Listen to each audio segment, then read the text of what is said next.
macho man, Randy Savage. And this is the bravest woman ever to enter a wrestling ring. And I'm gonna send the honky-tonk man on the first bus back to Disgraceland, yeah. What a whiner that macho man is. The 24-inch light arms, the largest arms in the world, are gonna shake, rattle, and roll you, brother. But I want you to remember one thing, honky-tonk man. You ain't nothing but a hound dog.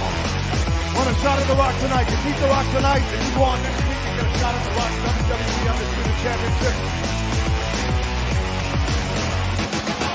That was disrespect.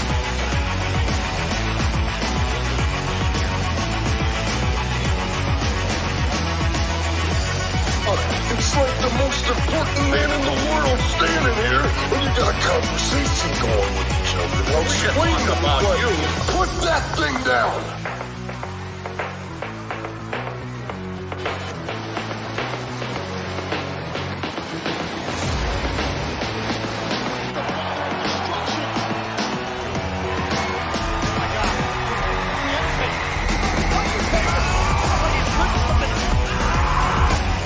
Just say something right here. You come out here running your mouth.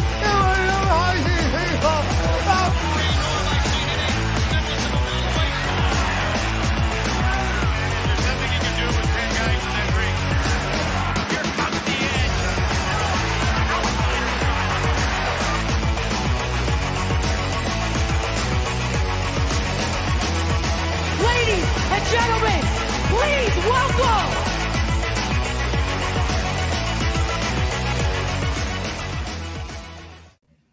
Hello, everyone, and happy Thanksgiving. I hope you guys had a great time. And welcome to Black Friday night's Royal Rumble. That's right. The dad jokes right themselves. Guys are like, that's so gay.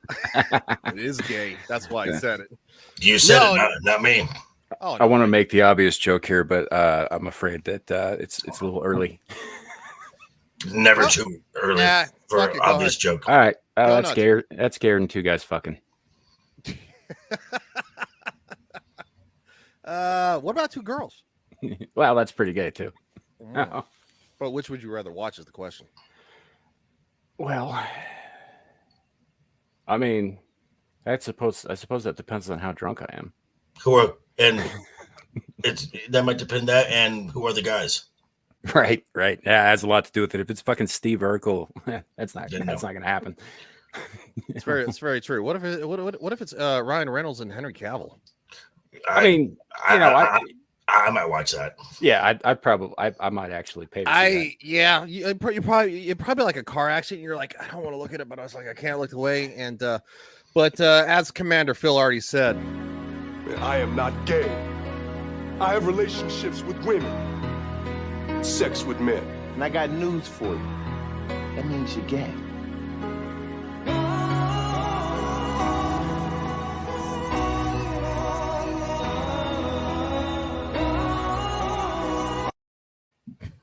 That's a great clip. That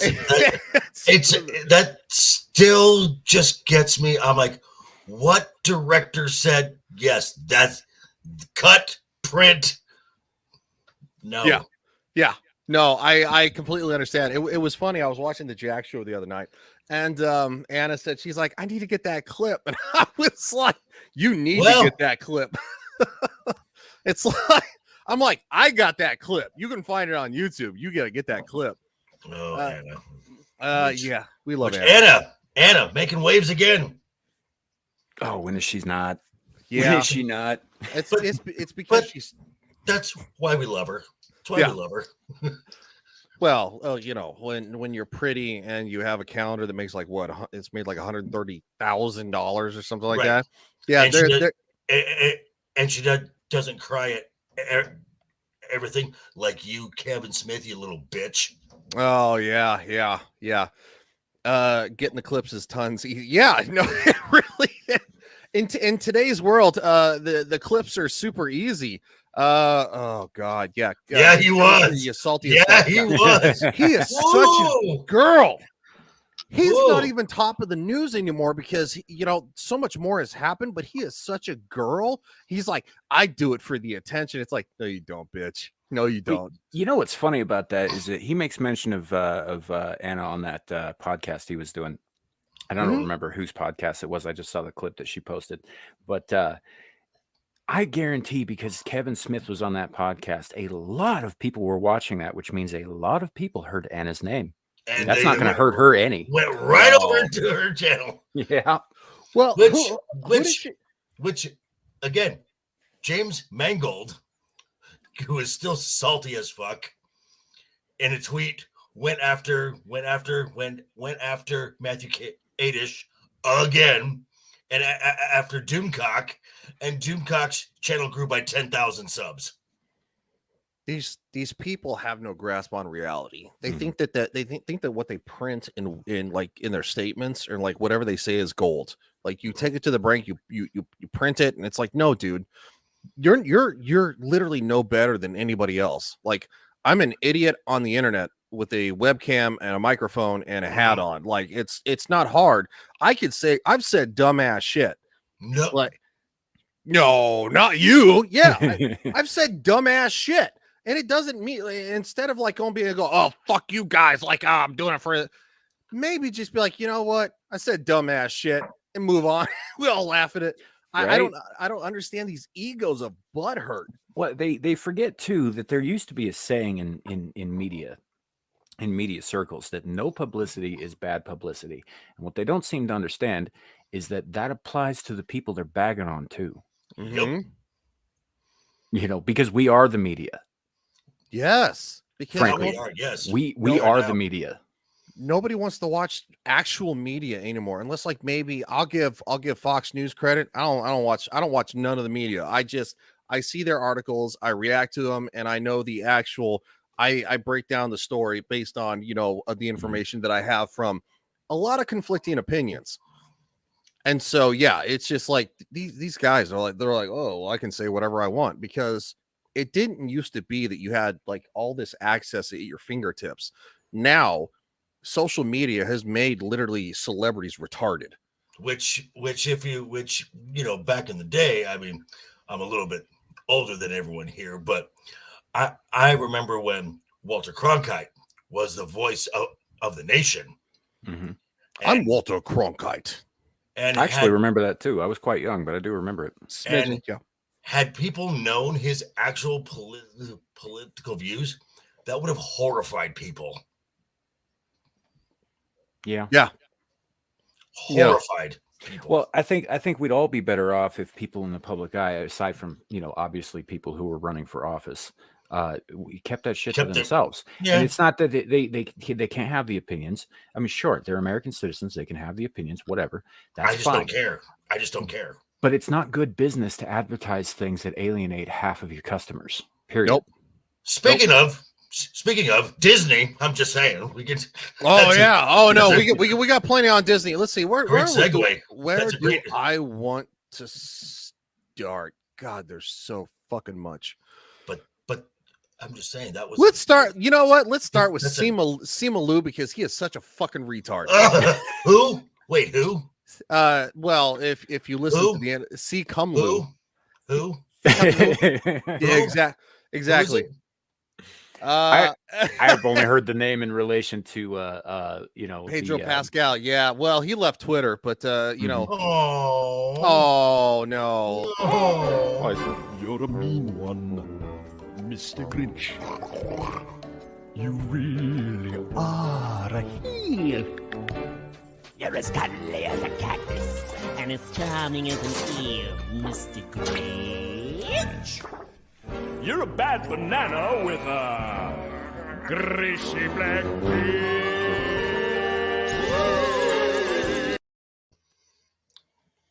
Wow, there's no message in that clip at all. No, not at all. It's not like I made that with a purpose, because fuck him.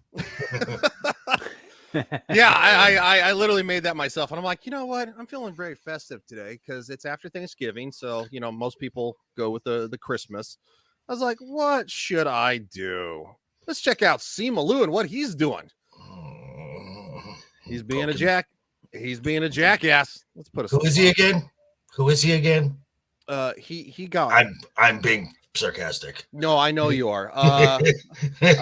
But yeah, I used to like Simu Liu because Kim's Convenience reminded me of home. Now the show ruined it for me. I'm not sure. I haven't heard that show. That's a Canadian thing.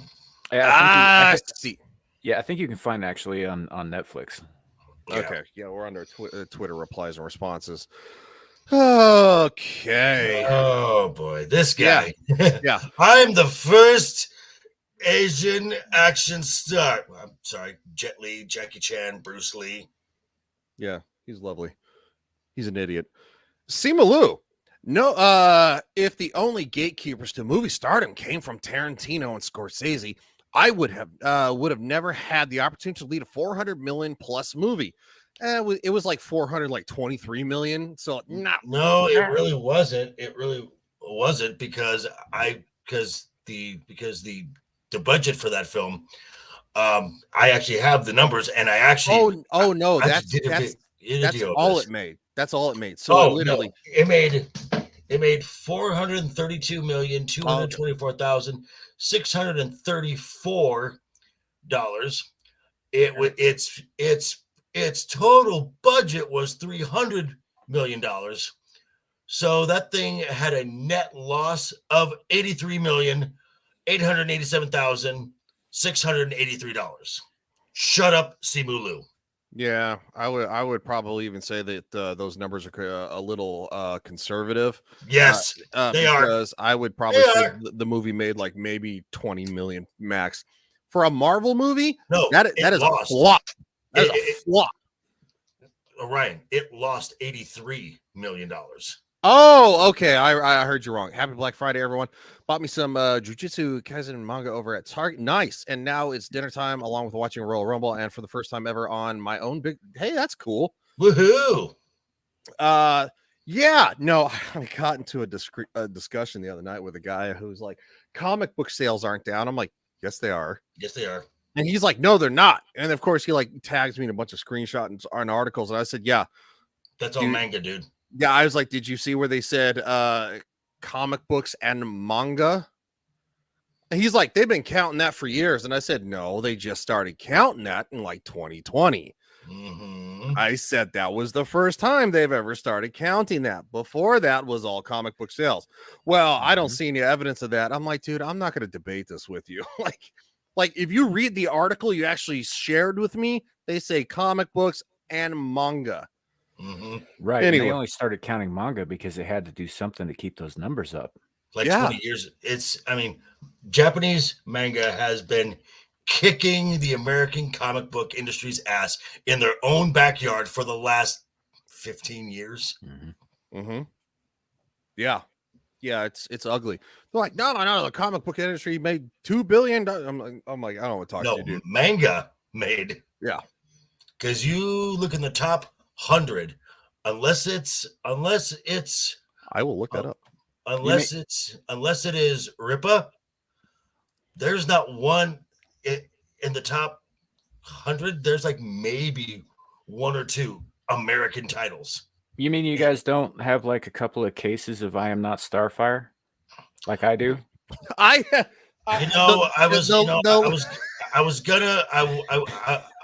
wasn't gonna say that because Samiel, I can do one up you. I've got a case of first print Iron Hearts in there.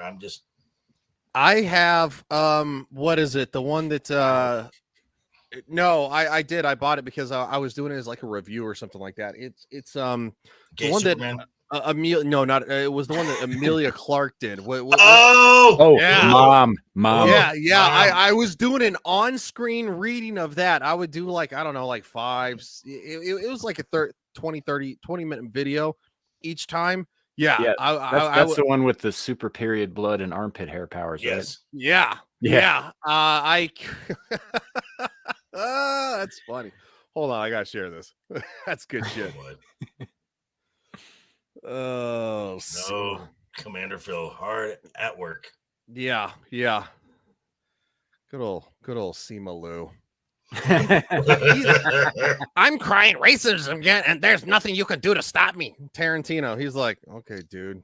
Okay, bro. I would like it on this. I'll have to go to my other account to like it because this is the one that is still suspended. I don't want to swap because I'm afraid that they'll try to flag me again. And Simu, just so you know, just to add a little insult to injury here, you talk about your Chinese American or Chinese heritage. Your movie got banned in China. Mm-hmm.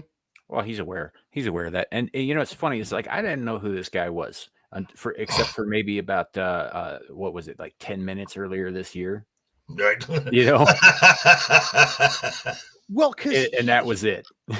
He dude, absolutely. We always enjoy everything you guys, the Legion of Memers do. You guys are literally a light at the end of the tunnel of this bullshit. Like, seriously, I have to be honest. I'm not joking. And I think the panel on F&T would agree. You know, we cover the bullshit topics, but you guys are the ones who make it funny. Like, you know, you guys do the memes that like give like the little bit of banter, the little bit of a relief because absolutely. Because man, what the hell do we have coming up? Not much. We have avatars coming up. And what? Wakanda Forever was just phenomenal. No, it wasn't. And I had heard, maybe I'm mishearing some of yours, but did I hear correctly that Avatar 2, Way of Water, to break even has to make $2 billion? It's slightly less than that, but yes. Slightly less than that. Yeah, it's like what, 1.8 or something. In this economy? In this economy. Yeah. Which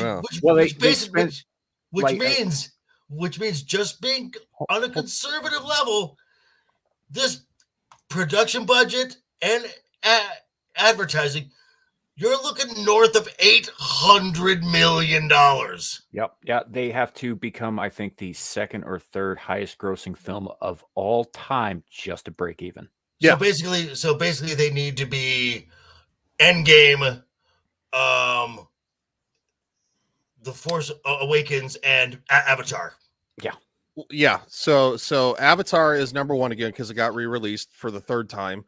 Endgame is Endgame got re-released twice when they were still in competition. And then of course you had The Force Awakens, then Infinity War, and then after that is Titanic, right? Why do people even still talk about that film? Is beyond. I don't know why anybody went to see it in the first place. I know. Spoiler alert, guys. This is why you jerks. The movie sucked. All right.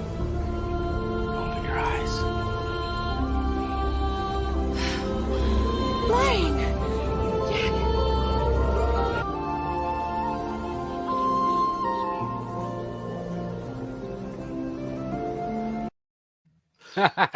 Dude, the groping I had to go through to make that shot.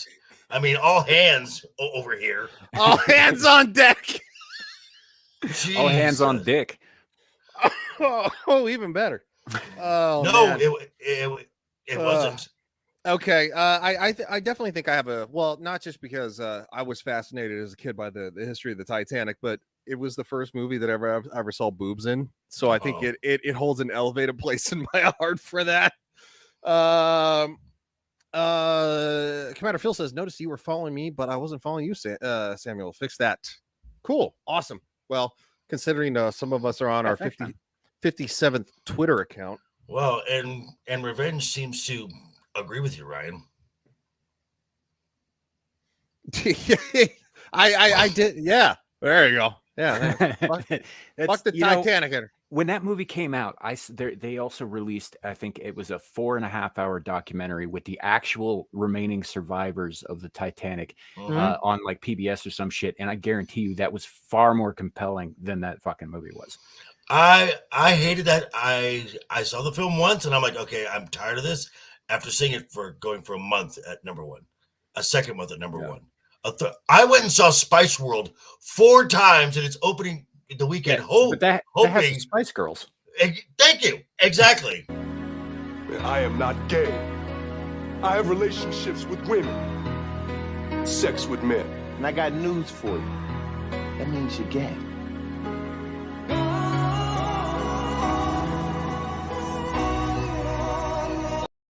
That shit's never getting old. Whatever, Gropey Mick, whatever. I'm sorry. I'm sorry. Titanic had a nude lady in it. Hey, JT. And does anyone remember the film that finally brought us out of the misery and knocked that abysmal film out of the #1 spot? Wasn't it Avatar? No, it wasn't. No, what was it? Lost in Space. Really? Yep. Okay, it knocked it out of #1 after like how long? 6 months. Like with William Hurt and Mimi Rogers? Yeah. And Heather Graham. Okay, and well, it didn't Lacey Chabert, Gary Oldman. Yeah, that was okay. It was a terrible film. Yes, it was. But we were so tired of that schlock, that murderous, that is Rose. There was enough room. There was not enough room. No, she totally killed him, dude. No, there was not enough room. You know what? I saw somebody talk about this the other day, and they were absolutely right. I can't remember who it was that posted this on Twitter, but what it was an examination of how rich white women want to get some of that like dirty peasant dick, but then go back to their bougie lives afterwards. That's not, well, that is a thing. That's a thing. Never mind. I'll never let go, Jack. I'll never let go. Oh, he's dead. When he climbed on the door he never got on the door. He tried to climb on the door. No. She killed him. She killed him. Do not make me pull up the fucking clip. I'll do it. Do not fucking make me do it. He tried to climb on the door and was unsuccessful. And of course, JT's loving this because he's a piece of shit.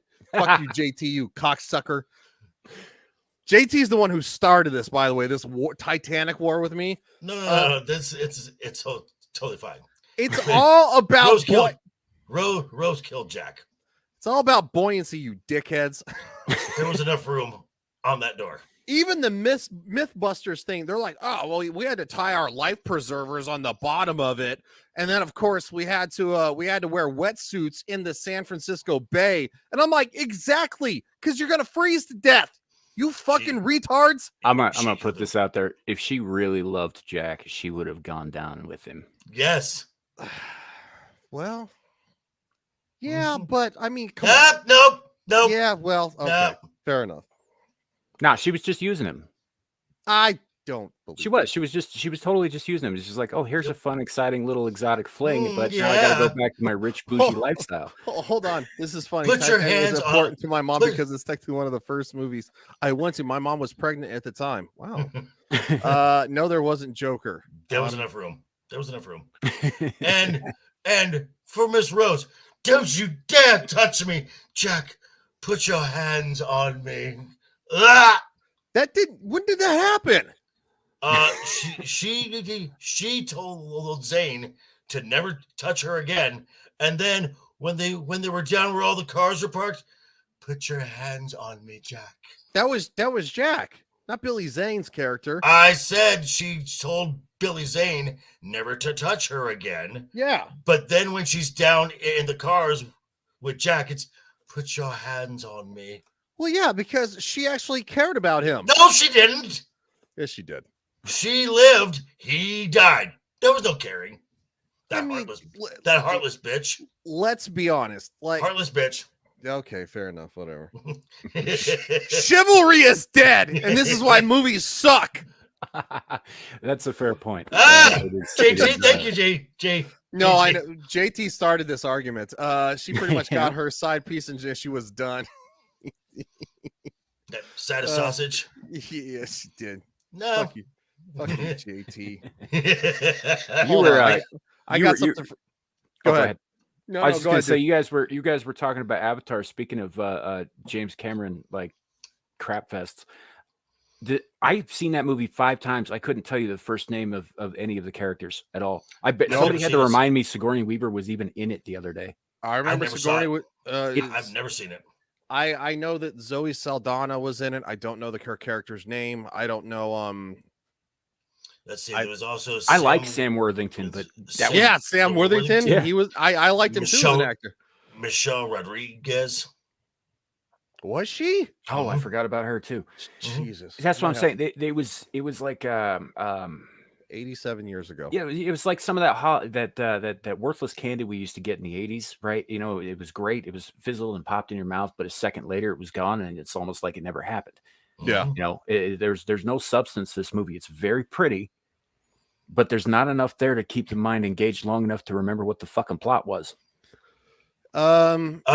Basically Pocahontas on aliens. I would have gone with Fern Gully, but yeah. Yeah, Fern Gully. Fern Gully's great. My name is Bad. Okay, we're not going to do that. Oh, all right. What we got? We still got lots of Disney news, so let's move on with the Disney. Because nothing's happened at Disney at all. No. Bob Iger can't wave a magic wand to change Disney structural problems. Analyst. Because he doesn't want to. Oh, well, also because he created them. Yes. Ding, ding, ding, ding, ding. I was pissed off at Cameron when I was a kid because of Avatar, the last Airbender movie. Couldn't use Avatar to. Oh, yeah. Yeah, that was kind of horseshit. But as it turns out, the Avatar, the last Airbender movie was garbage, so it doesn't really matter. Thank you. And you, yeah, and it wasn't great. Do you know who the executive producer was on that film? Yeah, it was Kathleen Kennedy, wasn't it? Yep. I was gonna say Kathleen. Jesus. God, that woman's like a parasite. You take away Spielberg, Lucas, Reitman. Her resume is not good. Good God. All right. Disney's Bob Iger will be inheriting quite a mess as he reassumes the CEO position at the company he led for 15 years. Who the hell wrote this? This is such a puff piece. Such a puff piece. Yahoo Finance, Alexandra Canal. Yeah, so she's an idiot.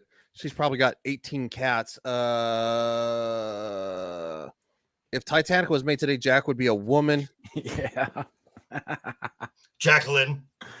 A body positive woman. Put your hands on me, Jacqueline. Well, no, couldn't be body positive.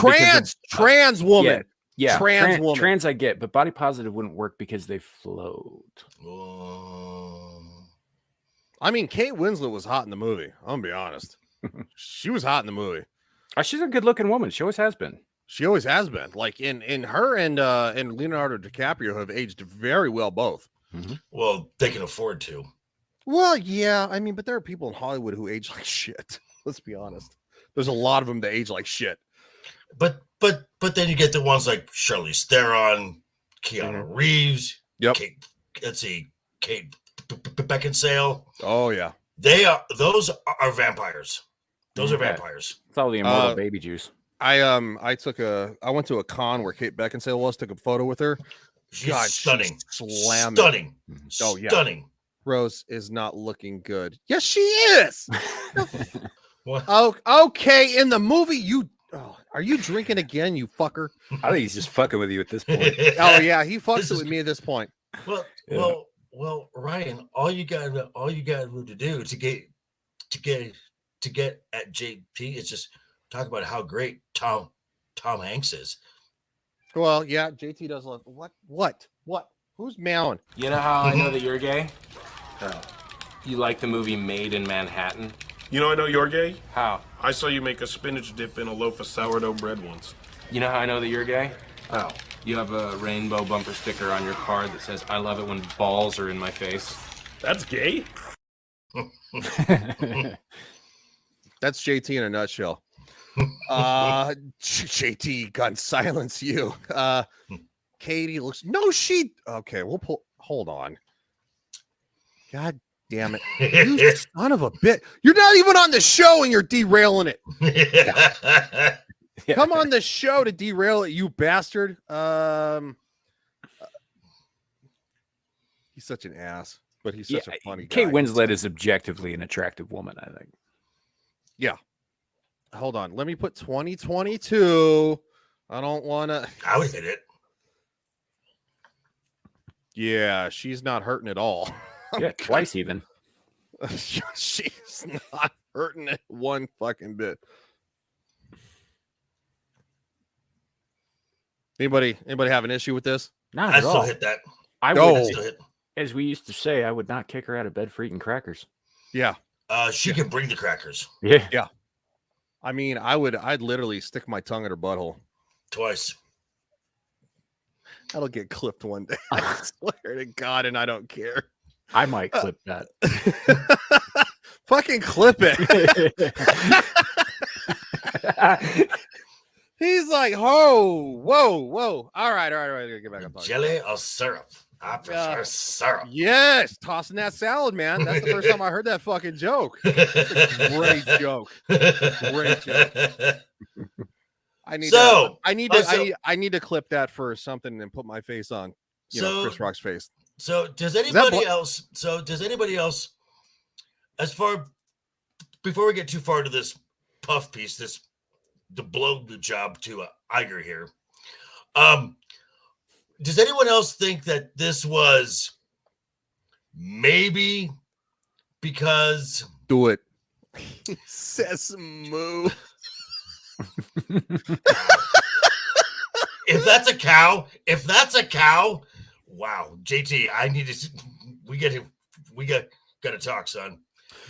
JT's just jealous because she's a little bit taller than him and he's got little man syndrome. Wow. So JT is only like 5'7", right? Yes, I do. Yeah, yes, I do. He's not tall. So because I personally think, this is just me, that Chapek got the axe because when he announced these hiring freezes and the layoffs were going to happen, I personally think his proverbial axe got a little too close to that Reimagine Tomorrow department and that LaTondra Newton chick, which would have affected their ESG score. Oh, absolutely. And so State Street, BlackRock, Vanguard got a call from Iger because that was Iger's baby that he inserted. What up, Zax? Hey, and Zax, welcome. And that's the reason Chapek got shit canned. I don't know. Did you? I think it was on the Flashcast this weekend, or maybe it was Simcast last week. But Anna, that Star Wars girl, kind of laid out what she thought about it, in line with what Bob Iger had put in his book. And it was Simcast. There is that. Yeah. So like Chapek was a patsy, and he knew that going in. He knew this was going to go this way, and he probably received a substantial payout to make this happen. Because that way, Bob Iger comes back in, saves Disney, and he uses that on his presidential run in 2028. There is that thought. I was watching the night it happened. It was like 30 minutes after the article dropped. Valiant had a live stream going, and he had WDW Pro, Tom Connors, Legal Mindset, and from what everything has been spelled out, he's only there for 2 more years till he, hate to use the term, but it works, till grooms the next CEO, who's definitely going to be molded in his image. Right. And this, if you follow the money, this was an ESG thing because of the landscape, because the far wokey wokes, they lost the Warner Brothers to Zaslav. Yep. They lost the big one, the big L they took, Twitter. That was a huge L. And then kind of where this whole thing started in Florida, DeSantis not just wins by a landslide. You had Netflix, who basically fired their entire DEI department. So you got an L, you got an L, you got an L, you got an L. The folks who are and also right before this, that FTX yes, company crumbled, which was heavily invested in this ESG stuff. So to take all these L's, they're not going to lose the company with the greatest reach as far as entertainment goes. As of right now, yes, you're right. So this is why Chapek had to go. Now, was Bob Iger pulling the strings on the board the whole time? Probably. Yep. Yeah. Chairman of the board. Even well, Bob Chapek. Hey, CEO. See you, buddy. Think I'm head out. Have a good one, everybody. Take care. Yeah, you too, man. We'll Have a good night, see man. you next time. Yeah, appreciate you always stopping by.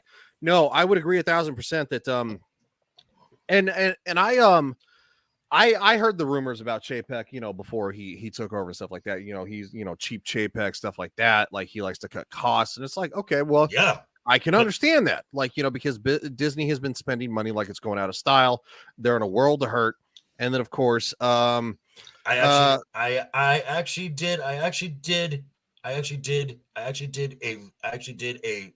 video just on Marvel Phase Bore. Mm-hmm. If you include the 25% net they got from Spider-Man No Way Home, the 25% that they got from that film, the entire phase 4, just from the films, and not counting Black Panther 2 yet, as of right now, is $75 million in the hole. Well, yeah, tracks. Even right here, we're talking about the fact the streaming division lost a combined 1.5 billion in the company's latest quarter, missing down more than 10% following the results. Right. Iger will hold a town hall with employees on Monday morning, November 28th. Get ready for that, ladies and gentlemen who make content, to discuss the future of the company along with his business strategy, according to the internal memo obtained by Yahoo Finance. Bob, there are no more IPs for you to buy. Nope, and that's what he was king of. And this is another huge thing because he sent in because there was a memo that got sent out, and we know what Bob Iger's strategy is. It's giving power back to the creatives, He is not about business at all. He doesn't know how to run a business because all he knows how to do is spend money so he looks good, so he can go to the holidays, so he can go to the Hollywood Hills parties and leave right before they do the Eyes Wide Shut part. Right. JT says, Ryan, check your Twitter DMs. Okay, I will real quick. Let me leave this last little final section and let the guys comment, and I'll pull it up. The analyst added, Iger's return will also complicate the journey in finding a long-term CEO, explaining, for Iger to come back after just a few years and retake control, whoever is the next CEO of Disney, God help them, they're going to be looking over their shoulder from day one, wondering if they're really the CEO of the company or if they're going to be are going to get pushed out like Chapek did. Right. That's not a great position for Disney to be in if they're trying to find a person who can lead the company successfully starting in 2024 and forward. Ultimately, Croyd said Chapek's biggest problem is the one that will likely plague other potential candidates. He wasn't Bob Iger. Yeah, okay. This is like there was an old Johnny Depp movie where he played a Native American who basically was paid a large sum of money for his family, and the price was that they got to kill him. And that's kind of like what's happening here. It's like they're going to have a damn hard time finding a CEO who is intelligent at all, who's willing to take that deal. Mm-hmm. Yeah, and I would agree. And before this whole thing happened, Chapek was the 7th CEO of the Walt Disney Company. 7th. Mm-hmm. Disney doesn't just cycle through people. I mean, they're kind of like the Steelers with a head coach. They don't change them that often. Yeah. And so for this to happen, this is something that is just not done. And I would agree. Whoever is brought in next, I think would naturally be looking for daggers in every corner.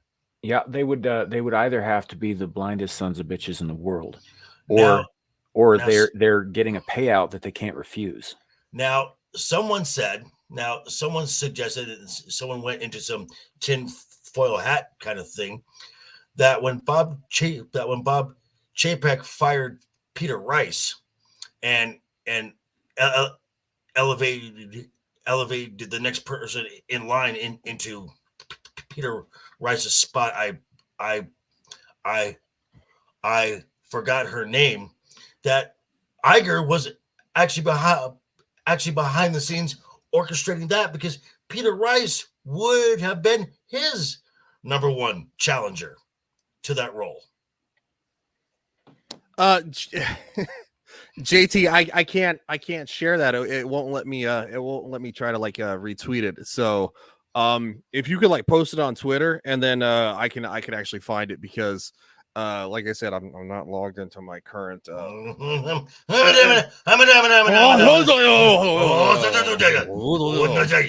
yeah, I need a clip of that too when I start talking about Twitter. Yeah. So if you want to post it on Twitter and tag me, and I will share that, because that's funny. That is funny. I like that. Okay, so moving forward, we got Star Wars to talk about too. Yeah. I don't care. From everybody's favorite comic book news. Ugh. What does it mean? What does it matter at this point? Well, here's the thing. This is where folks are getting this from. It's very publicly known that Iger and Kennedy were friendly, but they are not friends. No. He kind of said so in his book. He mentions her, but it's like a sentence in his entire book. He is the one who took the films away from her. He is the one who inserted Favreau. So, muchas gracias, sir. So, I mean, I kind of think we all thought prior to this announcement that Indy 5 was going to be her swan song. I think we all kind of came to that conclusion that she had done enough. And again, I know this has got so many folks hopeful, but we've been burned so many times until I hear something official that is like in the trades, like, and this may be a lower tier trade, but until I hear it in like the Variety, Hollywood Reporter, or Deadline, I don't. You know, I'm gonna say something a little bit spicy here. People who are hopeful about this next Indiana Jones, you're lying to yourself. You show me someone who's hopeful about that, and I will show you an addict chasing a high they will never come again. Right.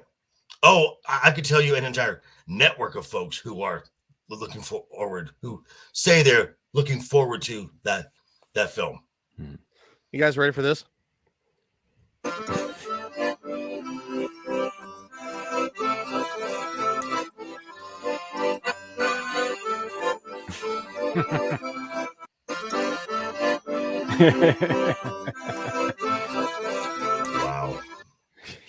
Wow.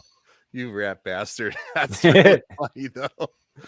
Oh, I might have to add that to the clips on the show, because that's good shit. We gotta even if it's a simple clip like that, we got a lot of people who make good shit to make it funny. Okay, so I want to skip to the meat of this crap. Blah blah blah. She was blah, nobody cares. Watch what an entire Star Wars TV they're talking about sequel trilogy, standalone films like Rogue One and Solo. To that end, is also under dude. It all sucked. It sucked. And then of course they're like on the other hand, Iger's return is a signal of one thing for sure: changes are required at Disney. No, he did it. He did it. How are people? They have like the memory of a gnat. Like, Bob Iger stepped down in like what, February of 2020? Something like that, yeah. Yeah. Like literally like on the edge of a certain thing. Yeah. Uh, Yeah, pound me too. yeah. As stated, Kennedy hasn't had much luck in getting the next era of Star Wars movies up and running since Iger stepped back. He greenlit everything, including Wakanda Forever. Well, or as I like to call it, Wakanda Not Ever. Right. But whether that blame will land on Chapek Kennedy or both, no, it's on. Never mind. This is comicbooknews.com, by the way. They're losers. Also, not known as how involved Iger was in the plans Kennedy had in motion following the release of the divisive final sequel trilogy film, The Rise of Skywalker, in 2019. Well, he was still CEO. Divisive. That's what they're calling it. Fucking divisive. Yeah, I would like to call it a dumpster fire, as in I would piss on it to put the fire out. If the subsequent 3 years of non-progress were non-progress, yeah, that's what you want to call it. Solely Kennedy's doing, Iger could conceivably return to drop an axe that Chapek didn't. He literally had no control until literally they re-upped his contract, what, a month ago? And then he got axed and remove her from her position. But if that would delay or kill the Star Wars movie projects in develop, what projects? Like what, the Acolyte, like woohoo, we're gonna see our first transgender like Sith or some shit like that. I heard is a major concern, starting with the Damon Lindelof Star Wars movie set after The Rise of Skywalker. So again, the betting money leans toward Kathleen Kennedy staying in place at least until a smoother time of transition is found. So this transgender Sith, is this going to be as a result of an unfortunate accident with those like scissor sabers? I don't know. Probably. They're just dumb hardcore. Yeah. Who wrote this crap? Yeah. No, I could. Let me see if I can actually pull that up real quick. The Star Wars Acolyte by and Ryan, man, I didn't have that big an issue with Rogue One the first time I saw it. I thought it was okay. I didn't think it was that terrible at all. But it's not. It wasn't Star Wars. You know, in the same way that I don't think that Man of Steel is technically a bad movie, but it is a fucking terrible Superman movie. We have an article from 8 days ago. Let's just browse this while JV is taking a breather. Star Wars from Collider. Always a great source. Star Wars, the Acolyte plot, cast, episode count, and everything we know. Okay. Fuck it, just go into the goddamn article. Star Wars has expanded, blah blah blah. After waiting more than a year, we finally have some casting information for the series, as well as several insights into the show will be about. The show is definitely something to look forward to. Who's looking forward to this? Raise your hand. Anybody? Nobody? Okay. Especially those audiences who enjoy a more mature Star Wars experience. Great. Is it like a modern? I don't care when it's released. Continue reading. I want to know about the cast. There you go. If you were worried about the cast of the show, Revenge says, I wonder if there's a clip of Triple H holding up a sign that said who booked this. Yeah. I remember that. About the show not being able to pull this amazing mystery thriller off, you can dispel that fear immediately. One of the absolute superstar actresses involved is Carrie Ann Moss, the Matrix, whose role is currently undisclosed. Okay, fine. Well, go ahead. So we can dispel a fear, fears immediately, but all they're saying is that this person may be attached, but we got no fucking idea what they're doing. No. The main character is played by Amandla Stenberg. The Hate You Give, who will be a former Padawan that will show that the show will focus on. Oh, the Acolyte. Yeah, the two main leads, one of whom is presumably Amandla's former master, Li Zhongjia, Squid Game, and Manny Jancito, The Good Place. The show also features actors and actresses of all ages, including Daphne Keane Logan and Jodie Turner-Smith, Anne Boleyn, Rounding out the cast, we have Rebecca Henderson, Russian Doll, Charlie Bennett, Men in Black 3, and Dean Charles Chapman, Game of Thrones. It should be noted that the other three main characters, we are unsure as to how many of these actors and actresses will be seen in all episodes. It should also be noted that several cast members are on the younger side, so it would be closer looking. Then how is it going to be a mature show? This show is never going to happen. Oh, because it's going to be all about sex and murder. Okay, with this kids. show is supposed to be filming right now. There is no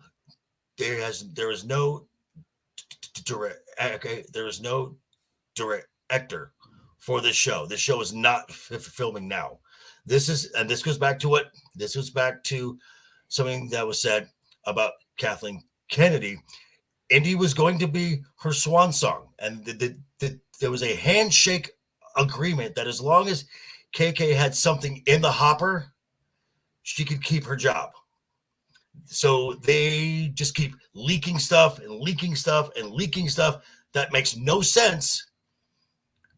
So Kathy can say, well, look, I've got this, I've got this, I've got this. No, you don't. No, you don't. No, you don't. These are all stuff that's never going to happen. Don't forget, this show was supposed to be the bridge for Brie Larson to enter the world of Star Wars. Well, everybody loves Brie Larson, right? Is she playing a transgender Sith? I have no idea, but again, this series, whatever, the showrunner is Leslie Headland. Yeah. Leslie Headland, the keeper of the secrets, the one who arranged the meetings. Harvey Weinstein's former personal assistant. Yep. Also, keyword, which is the High Republic era. So they're pushing their garbage books too. I think they announced that when they talked about talked about the Acolyte initially. With this was part of the High Republic bullshit. Set 100 years before the events of the Phantom Menace, which is a commercial failure. Yes, it is. How many episodes? There are a total of 8 episodes in the upcoming series. Of course, nobody cares. Will the Acolyte 2 have a season? I'm sorry. It doesn't have a season 1. Yeah, it doesn't have a season 1.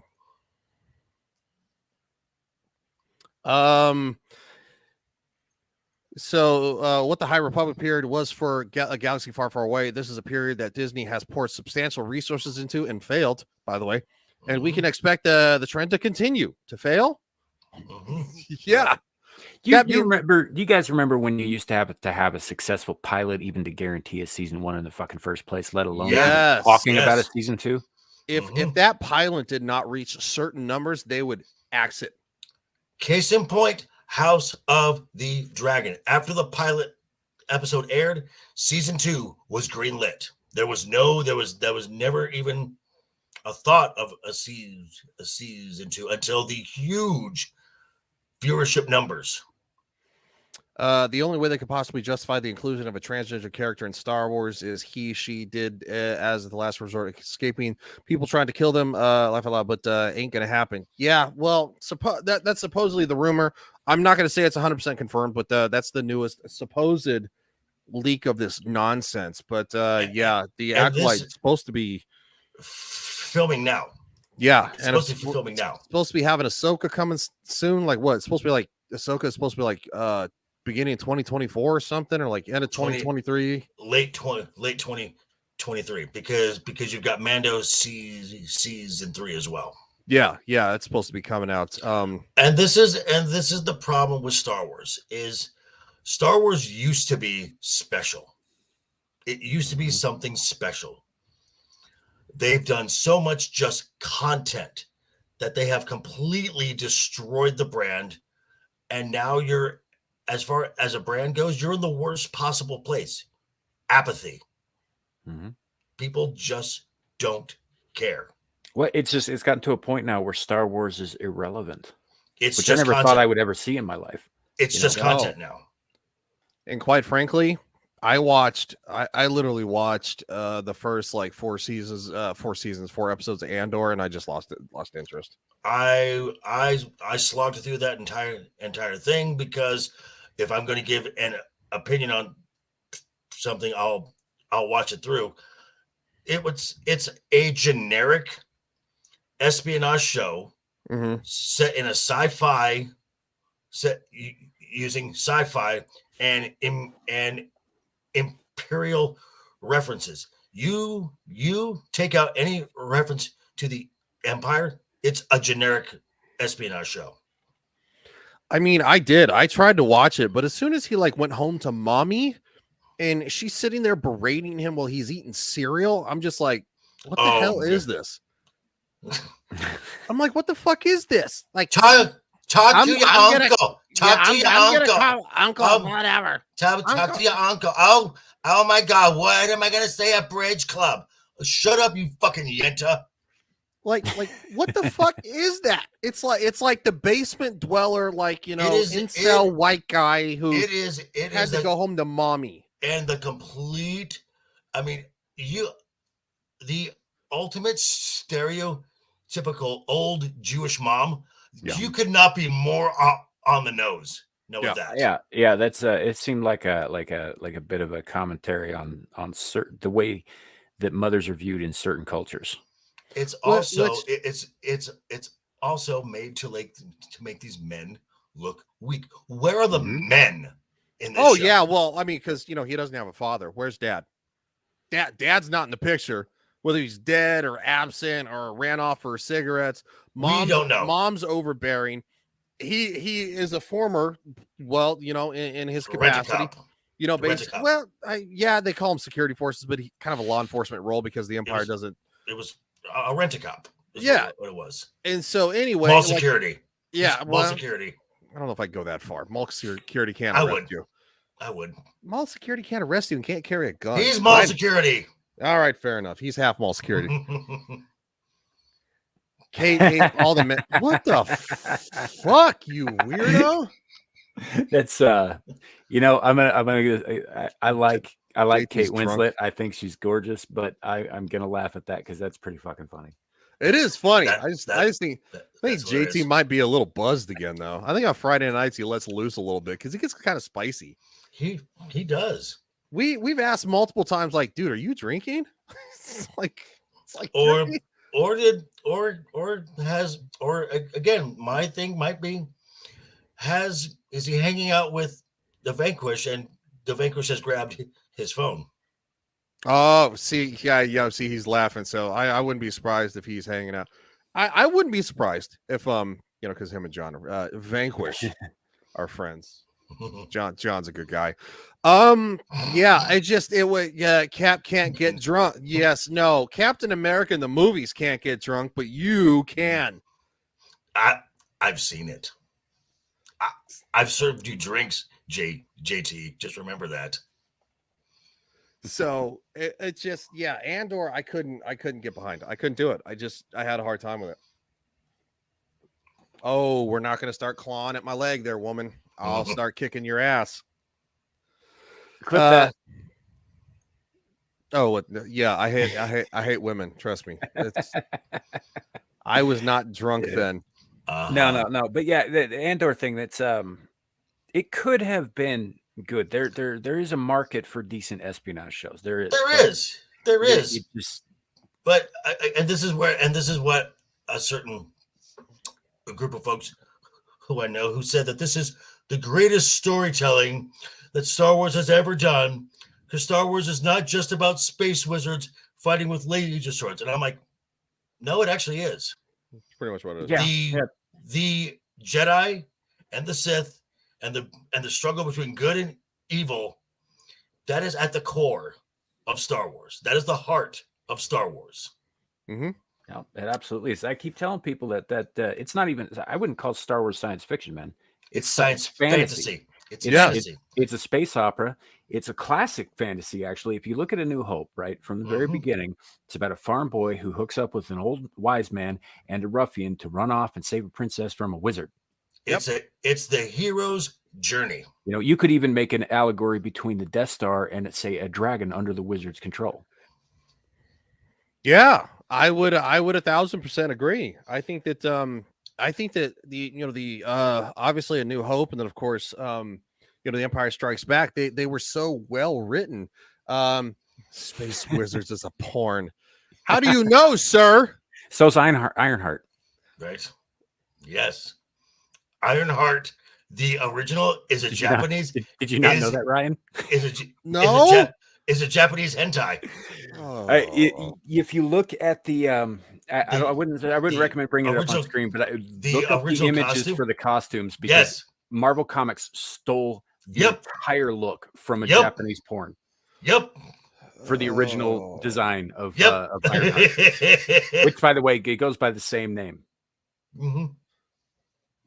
Lovely.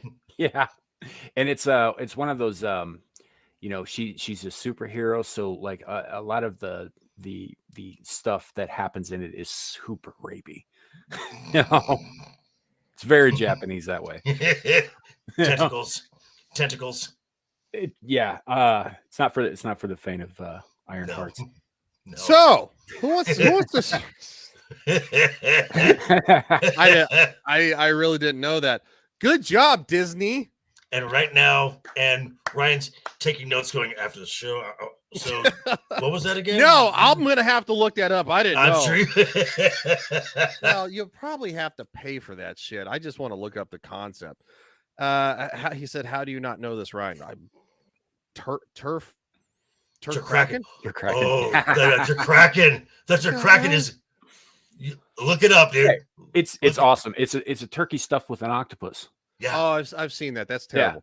Yeah. It looks delicious. It doesn't look fucking delicious. It looks fucking amazing. Like ass. And then I'd rather lick a wall socket. And then I saw one that had like crab legs and claws. I saw that one too. Oh, I think I actually posted that up on Twitter, and then with the tag Dad. Did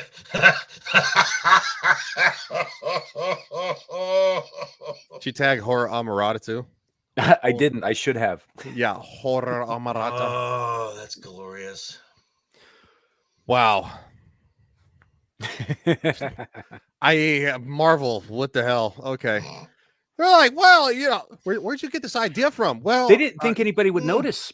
I saw this. I saw this underground movie over the weekend. What kind of underground movie? Doesn't matter. Don't ask questions. Just consume product. Let's just make this a comic, and she can be a teenage girl. Which is just more proof that the mainstream Hollywood has, that they say that we're big fans on the pulse of the. Clearly, you don't understand what Japanese anime and manga have been doing and kicking your ass in your own backyard for the last 15 years. Right. And that makes it worse, that point you bring up, Ryan. The fact that not only did they steal the look and the name from a very grapey porn movie, but they turned the character into an underage girl. Mm-hmm. That is so much worse. Because in her original run in the film, in the Wakanda film, she's 19. In the comics, she's 16. Yeah. That's like the gay John Kent. They aged him up from 12 to 17. So he's not quite of age, but he's a little bit more acceptable than 12. Right, and then they had the comic run where Superman was in prison I remember that one. Oh, in a low kryptonite light shell to weaken him just enough, and got a little dolphin love in there. Yeah.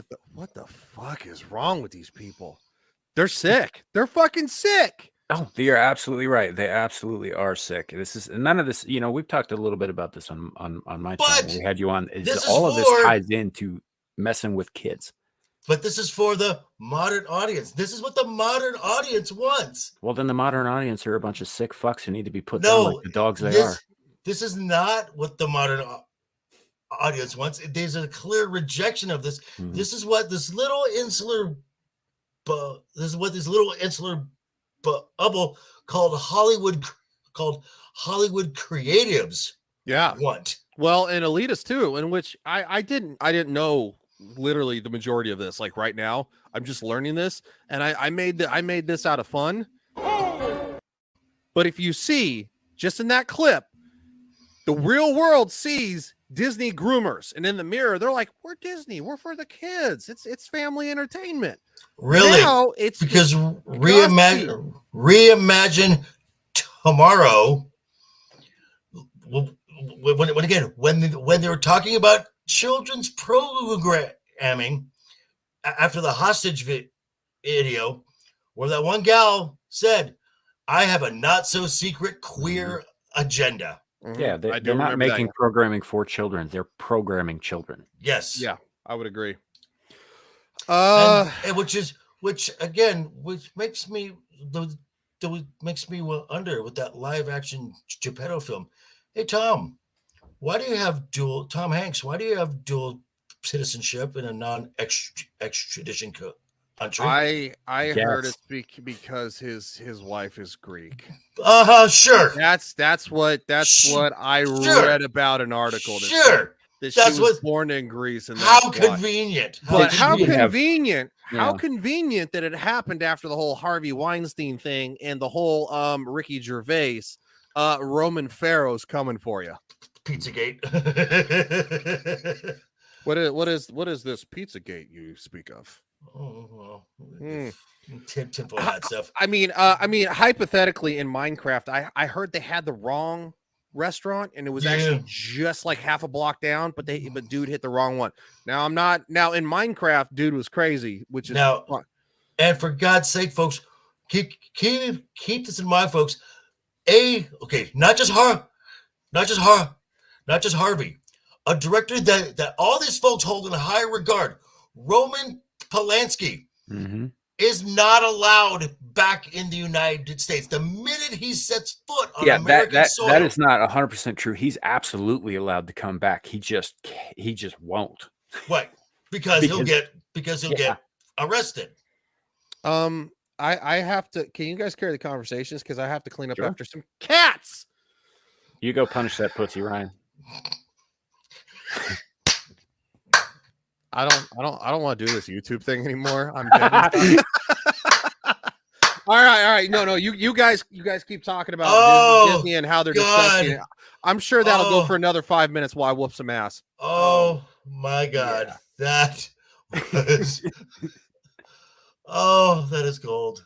I couldn't let that opportunity slip. That is just beautiful. That was glorious. So, but yeah, no, it's all of this shit ties back into the same kind of crap, the same programming we're seeing, not just in the culture war, but in the war at large. Right. You know, I'm sorry, YouTube. I meant world, not war. No, I meant what I said. It's all tied in together, all of it. And this is what I will say: if there was any silver lining to the coof and the lockdowns and the school lockdowns, this is it. Because parents finally got a chance to look behind the curtain and to see and hear what's actually being taught. Yeah, absolutely. Well, revenge. I'm a dick. That's why. Yeah, it that was one of the good things. We finally got a chance to see that how long. Well, maybe not quite how long, but we got a chance to see that all those teacher conferences were bullshit. How deep it's going. How deep it's going. Yeah, they were lying to parents' faces the entire time. Oh yeah. You know, and I'm not going to go out there and say that every single teacher was in on this because I've had good teachers. My kids have had a few great teachers who are good people, and one of them, in fact, one of my kids' teachers told me at one point in a parent teacher conference, she says, if you don't love what you're doing and love kids, you have no business being in this industry. Right. You know, and she was 100% right about that. Well, I'm sure that the Hollywood elitists and folks who are making this children's programming, I'm sure they love kids too. Not in the way that I was speaking of. No. Right. Exactly.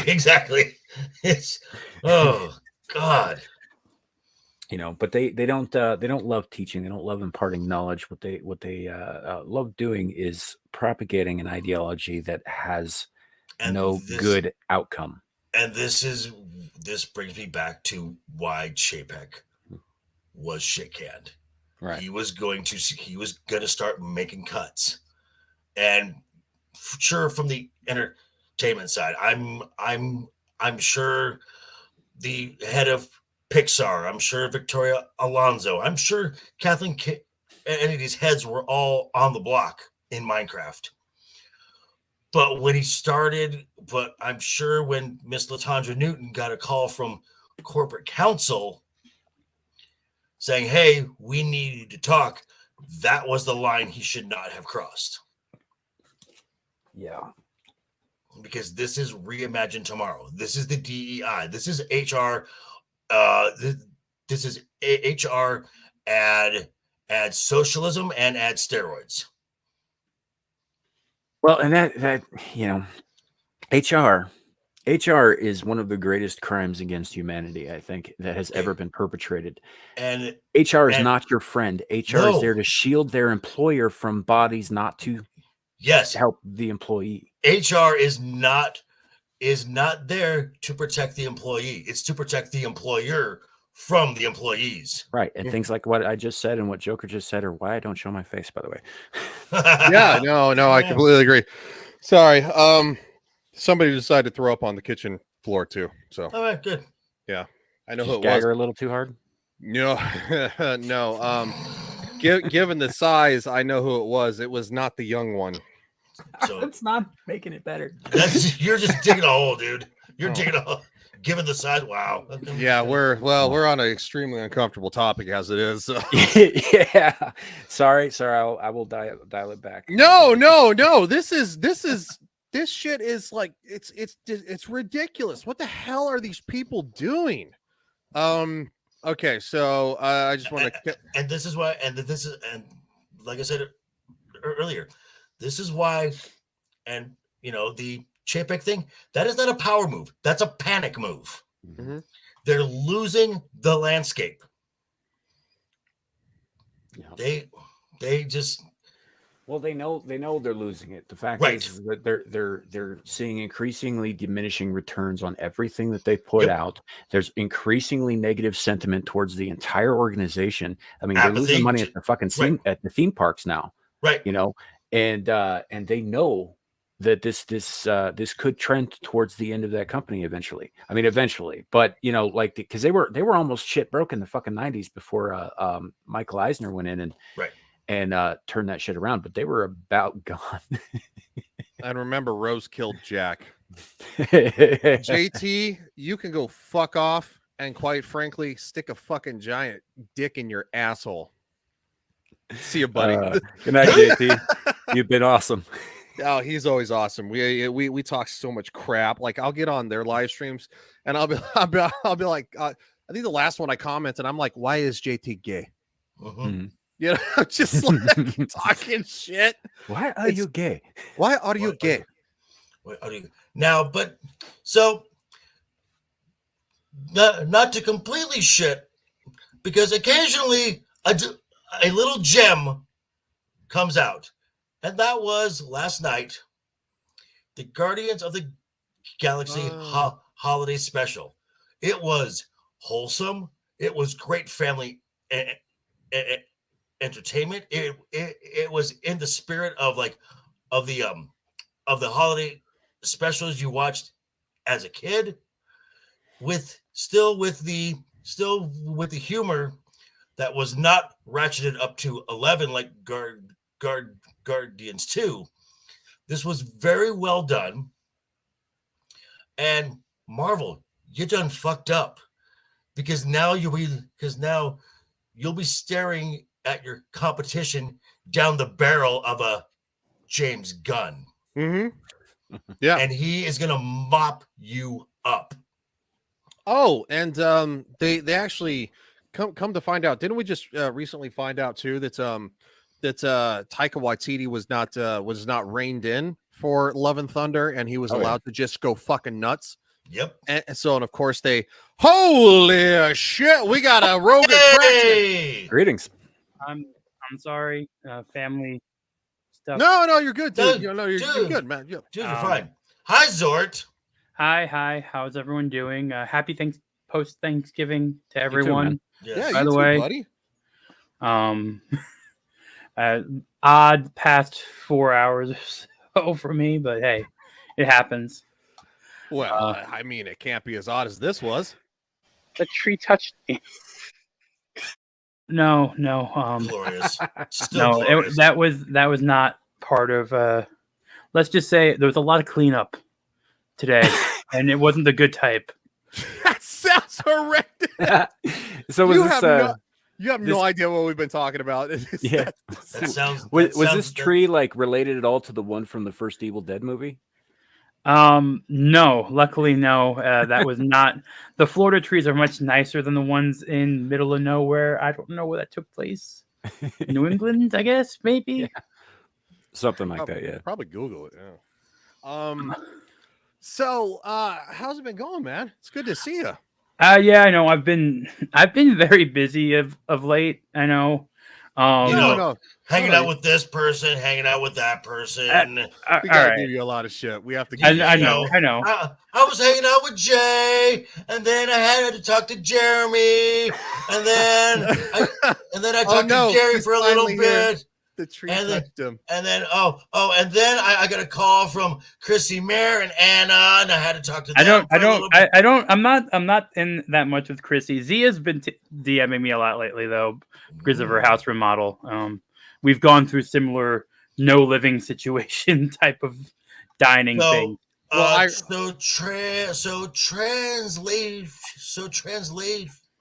Translate. Asian folks, Zia will be on an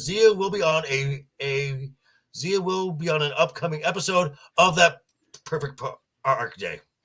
She's scheduled. I'm waiting for her studio to be done, and that's what she said for everyone. Just for the record, said for everyone. Just for the record, she was here first. I know. I'm just kidding. I know, but she keeps DMing me. I don't know. Well, my original account got banned. I'm just playing. No, I know. No, see, this is why JV is upset. He's missed his buddy because we used to all hang out and have a lot of fun.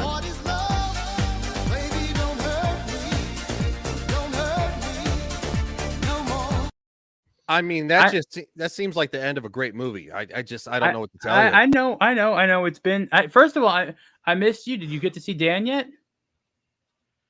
Inside the booth? Did you? No. He apologized to me. He's like, hey man. He's like, sorry. He's like, let's do something tomorrow night. And I haven't had a chance to message him back. I need to do that. Because I did end up seeing him in the worst mall ever, like the deadest place in the world. I'm like, hey, why did we miss you? Why did we meet in the middle of nowhere? Type of deal. I felt like I was going to lose a kidney in a bit. Online shopping, the death of shopping malls. Well, I don't think the past 2 years helped either. No, it definitely didn't. I mean, the movie theater there was even closed. Oh fuck! Wow. Like, thankfully, in my town, all the movie theaters are in casinos. They don't close. Yeah. Ironically, one day I plan to move out of the big city into, a giant plot of land where my next door neighbor is probably 3 miles away. So I'm kind of over. I'm gonna ask because I did watch this morning with the young ones that are in my house right now. What do you all think of the Guardians holiday special? Loved it.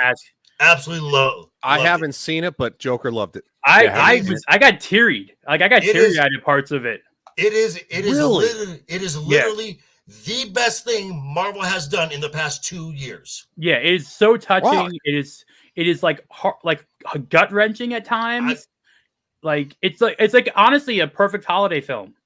And it's 42 minutes, and I was like, I want more. I wanted this to be a movie. Yeah. God bless America. Thank you. And again, like I said, Marvel, you done fucked up because now you're staring your competition down the barrel of James Gunn. Yeah, and yes, it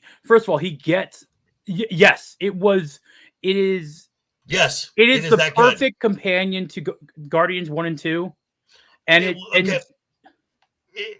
it doesn't have the humor jacked up to 11. No, like, it's better. like- it's yes, it's yes. better. Everything is played so well, and the emotionality is there.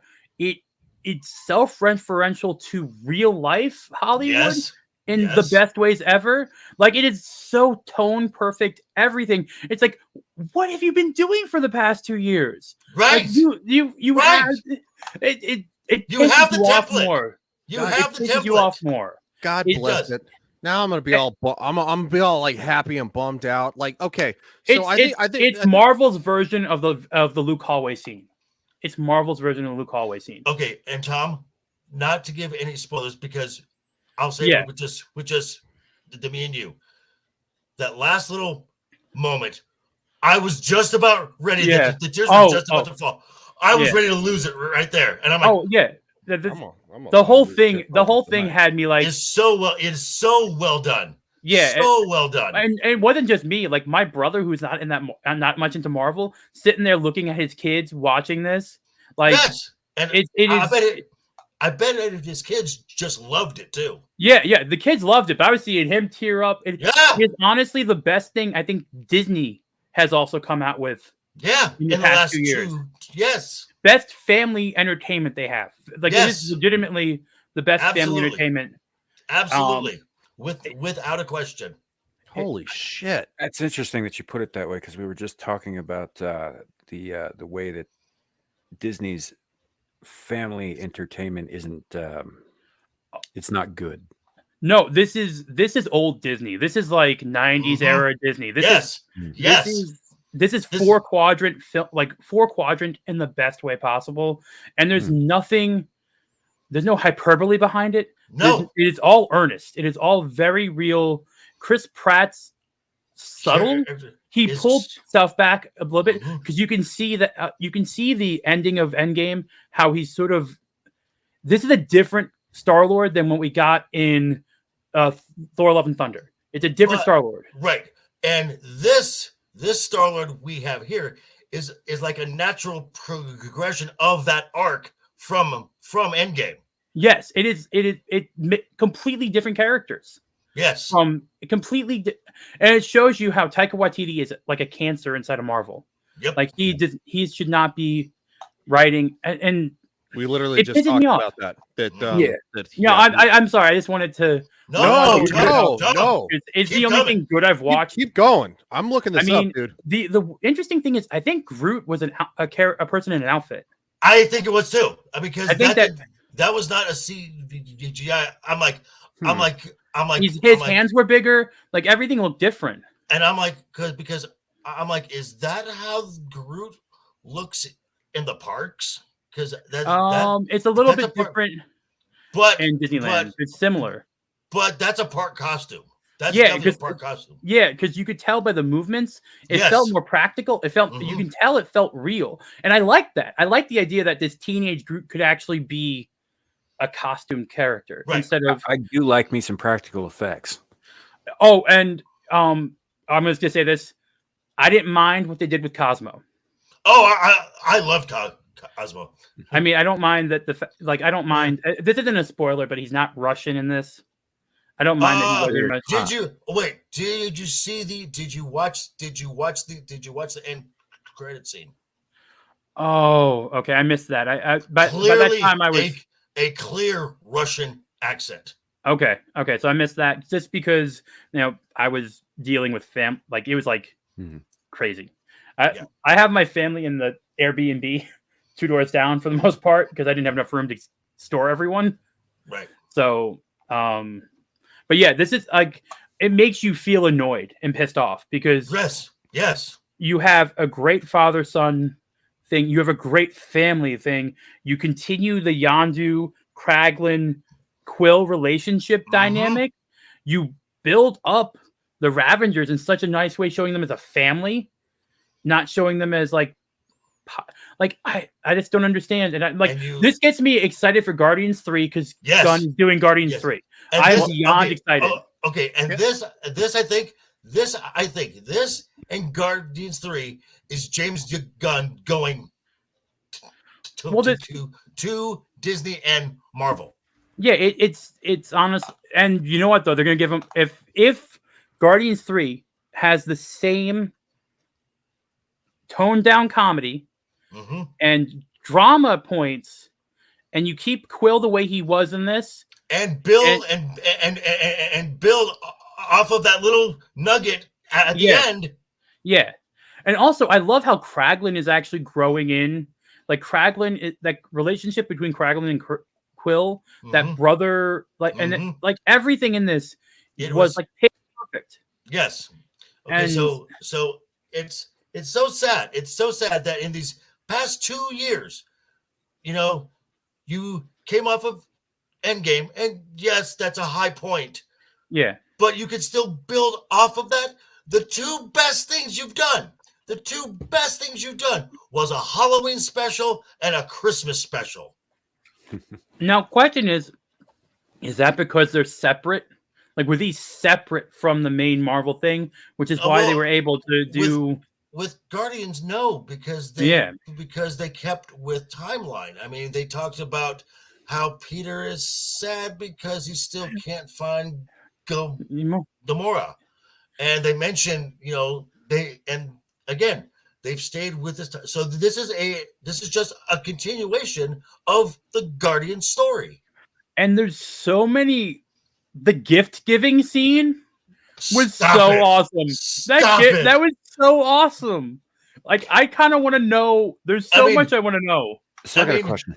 The callback to Infinity War. Yeah, I was laughing my ass off. Yeah, that's. I'm like, well, where's the series that tells us how that happened? Right. Yeah. Sorry, Samuel. No worries at all. My question, I guess, is right. Given how this makes you feel about the past 2 years and the what the fuck kind of mood that puts you in, do you think that this is a flash in the pan, or like an indication of where they're going? No. This is okay. It'll be this in Guardians 3. Yes, those two will be that way. The flash in the pan. This is Gunn saying "F you" to Disney and the Marvel. But I will say this: if there is enough positive, Iger's not dumb. If there's enough, he's not super dumb. If there's enough positive, statements and if they see enough good PR behind this, I wouldn't be surprised. Okay, because Iger has to do something to save his legacy. Iger has to do something. Okay, so I will tell you what's going to happen to indicate if there will be any shift. Okay, in about 5 weeks, we're going to get the Nielsen. We're going to get the Nielsen ratings. Let's see where this comes in on that. Give me 1 second here. I want to, since Tom coming in actually breathe some life into this conversation, because you both have seen it. Samuel and I have not, so we weren't really able to talk about it. Okay. I want to see if this clarifies with you guys from what I found right here. So about the development of the show, because I'm super like intrigued now to where I was just like, yeah. I was going to watch it, but I wasn't. So in December 2020, Marvel Studios President Kevin Feige announced the Guardians of the Galaxy Holiday Special, a television special featuring the Guardians of the Galaxy to be written and directed by James Gunn, the writer of the blah, blah, blah. We know this. The holiday special was the first piece of content Marvel Studios planned to create for Disney Plus. I didn't know that. And was originally conceived by Gunn during the production of Guardians of the Galaxy Volume 2. Gunn stated that the special would be live action and canon to the Marvel Cinematic Universe, and noted that he had a fan of the Star Wars holiday special and animated Christmas specials such as Rudolph the Red-Nosed Reindeer, blah, blah, blah, blah. That perfectly makes sense to what went down. Okay, yeah, he's talking about how the Grinch stole Christmas and stuff like that. The Guardians of the Galaxy holiday special is 44 minutes long, and it is 42. Okay. And the second Marvel Studios special premiere in the MCU, Marvel Studios, Feige, Luis Diaz, Victoria Alonso, yay. Okay. Writing, Gunn called the holiday special one of my favorite stories ever, with a story as crazy and fun as can be, that he had bugged Feige endlessly over the years. Gunn finished the script in April 2021 after initially writing The Treatment years ago. It took Gunn a few hours to write the script, and he noted that Kevin Bacon was a quick inclusion when he had figured out the story for the special. All right. Did you get Christmas Vacation vibes from part of this? A little bit. Jesus, this actually sounds good. It is good. No, Tom, I know about your heart out. I heard about the Fall Guys come back tonight. Okay. So, which is about the time we're going to be ending too, because this is. I mean, we were going to go on to talk about like Twitter and stuff, and but the thing is that I want to end on a high note because this has me excited. I want to watch this. Yes. Oh yeah, I was going to do a video today, but I just couldn't have time. But like, it's my favorite thing I've seen this year, and even a little bit more than Maverick, a little bit, just because of how it made me felt. Like it made me feel happy. I'm probably going to record a video later soon on this, and it will drop next week because this is too good. And as much as I shit on the Marvel, when something is done well, I should also praise it too. So. Well, and I mean, and you compare this to that Santa Claus's show, and it's like, wow, one actually really has Christmas down pat and the whole spirit of the holiday, and the Santa Claus's is not that. Like, you put these two things next to each other, and you're getting a lot better with this holiday special. Is that out too? Yeah, I did me and Tabitha did a live review for the first 2 episodes. It is not going well so far. I heard that Tim Allen had to fight to put Christ back in Christmas. Yeah, well, I can tell you this: at least the first 3 episodes, there's some oddities to it, and there's some current things, but there's also him fighting back on some of those things. So I want to see it to the end because there's definitely I can tell where he's going a little bit, and I think he's just calling out things of modern times.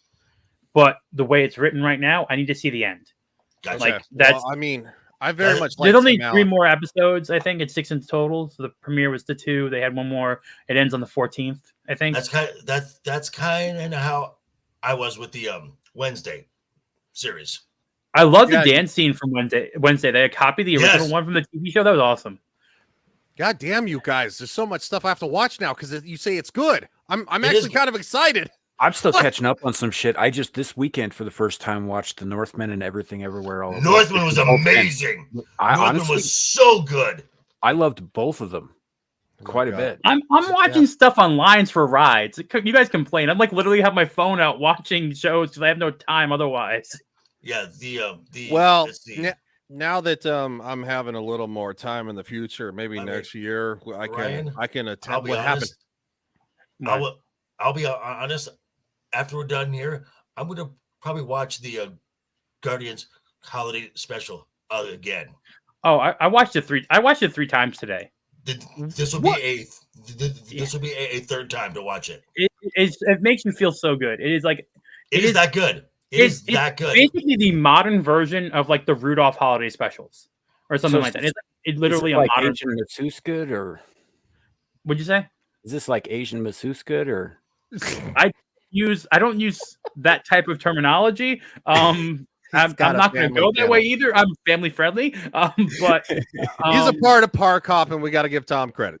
No, fair enough. I just screwing with you, man. No. I would say that this holds up to any of those classic claymation Christmas specials. Really? Yeah, like it does. And actually more nuanced heart and storytelling. Like there's so many layers to it, and like I said, as a family thing, it hits so many different people in different ways. Every point it hits everything. I don't understand if they could do this, and if this was done under Feige and Iger or whatever it is. They had a template for how they should do everything. Like there's no messaging. There's no ideology. There's no politics. There's nothing. It is just pure. It is a good entertainment. It is a good Christmas story. Yeah. Jesus. All right.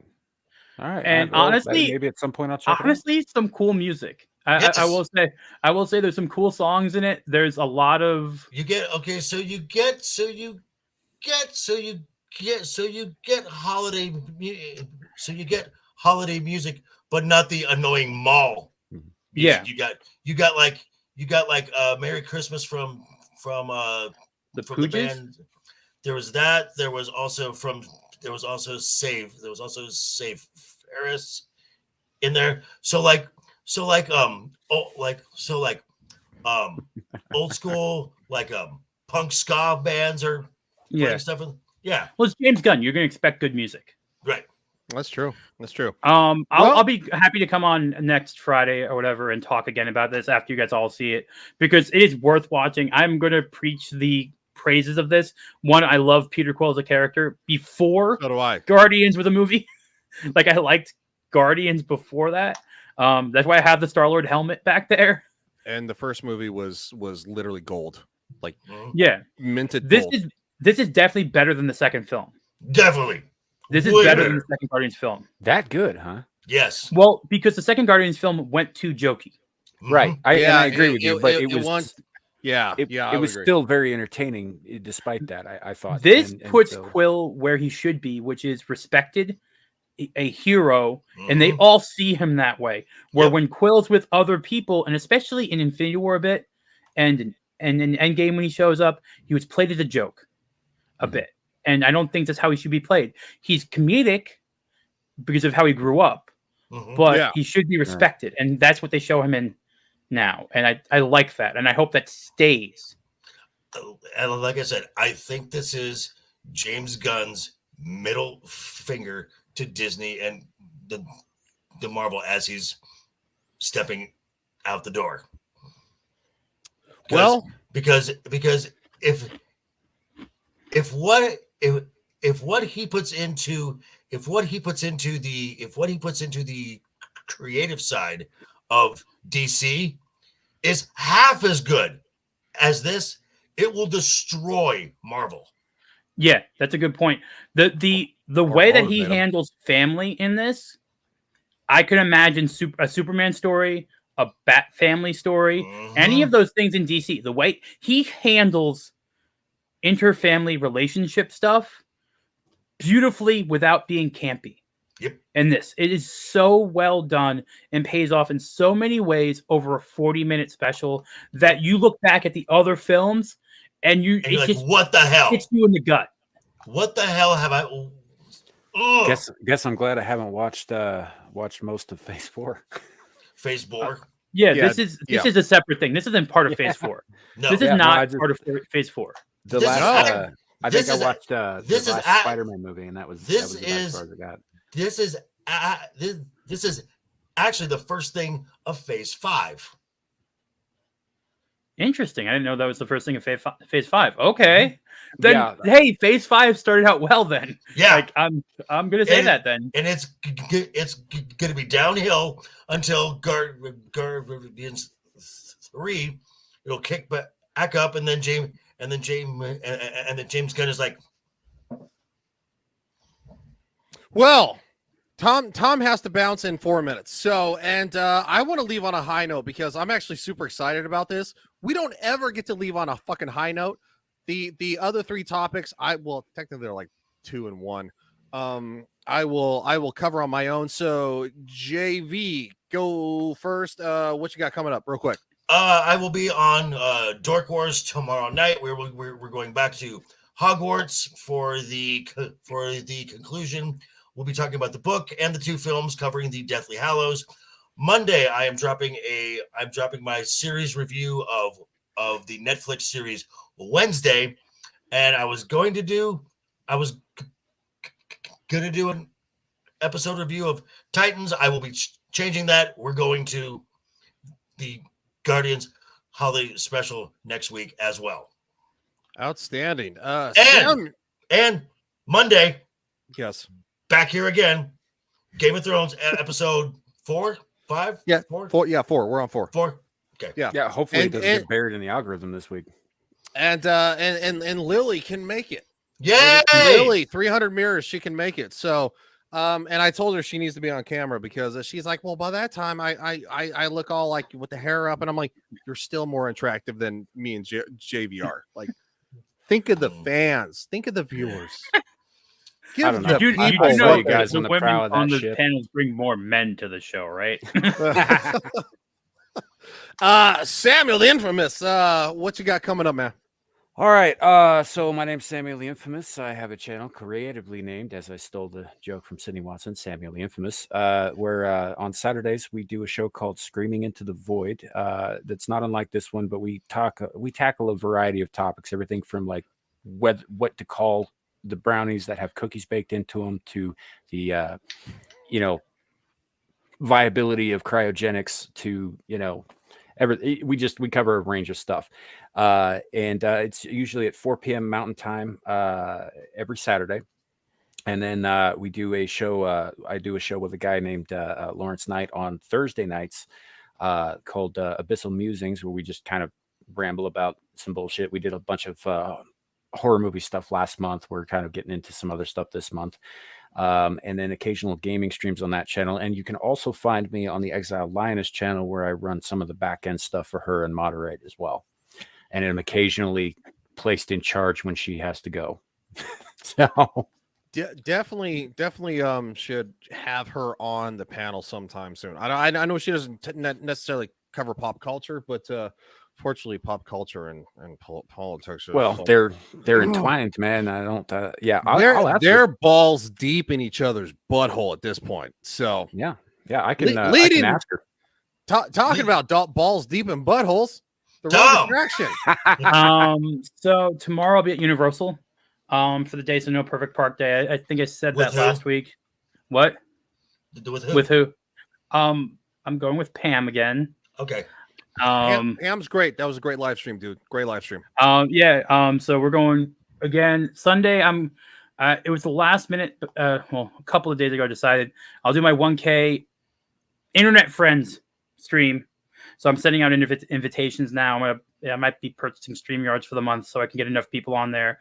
But from 3 to 6 on Sunday, I'm going to be doing my 1K stream, just thanking people and being humble.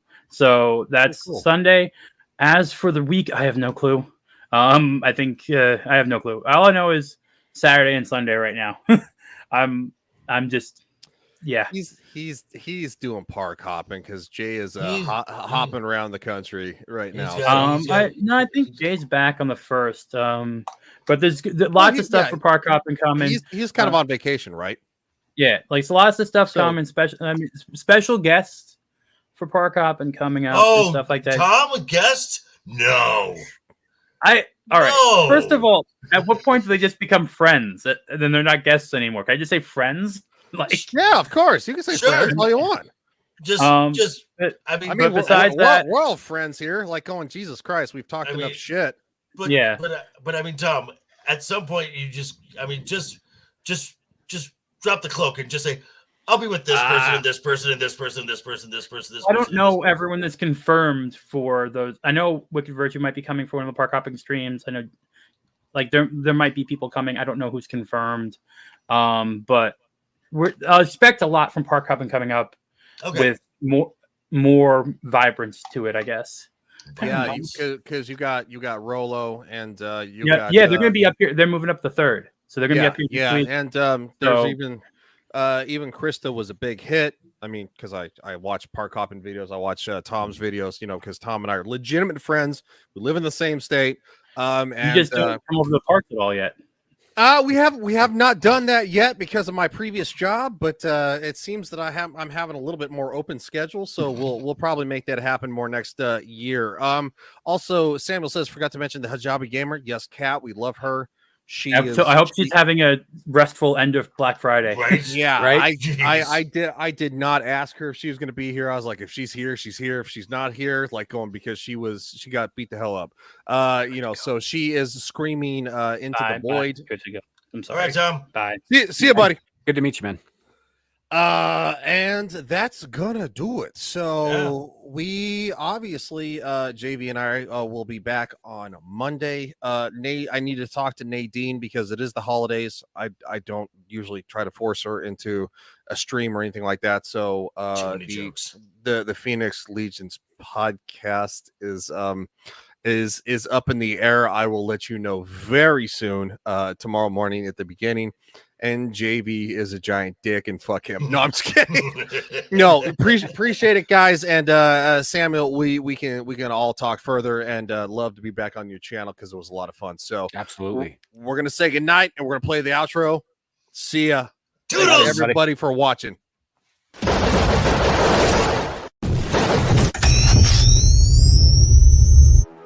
Maybe I am insane. Too hot to handle and too cold to hold. You see this? Right there in the mouth! Macho Man Randy Savage of the Ultimate Warrior and the forces of Hulkamania that I have seen great strides before. Together at SummerSlam. What you gonna do when Hulkamania and the Ultimate Warrior? I'm getting your foot off my shoulder. Well,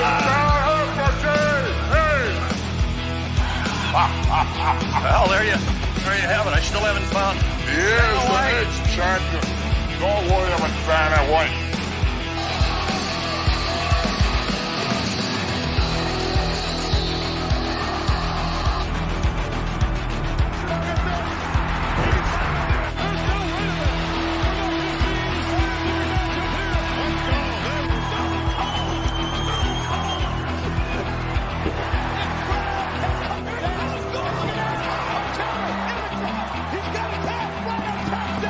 Because comparatively speaking to the Macho Man Randy Savage, you are nothing but garbage.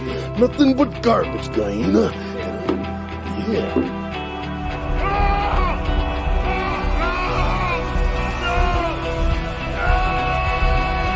Oh, yeah!